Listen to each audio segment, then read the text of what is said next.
אז בזמן שאנחנו קוברים את יקירנו ומנסים להבין את הטראומה שעברנו ב7 לאוקטובר, כוח קפלן ואחים לנשק חושבים אחרת. אולי אני אצליח להעיר אתכם עם הדבר הבא.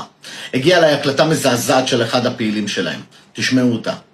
שתיגמר המלחמה, אנחנו נוריד את המסכות מכל הביביסטים, השונאי ישראל, אלו שרצחו בידיים שלהם, בזה שהם שמו בנימין נתניהו בקלפי. אנחנו נבוא איתם בחשבון, אנחנו נגרש אותם מהמדינה. אותם, את ביבי, את שרה, את יאיר, אנחנו נבייש אותם שהם לא יוכלו להסתובב ברחובות. חכים לחשוף את כל הביביסטים.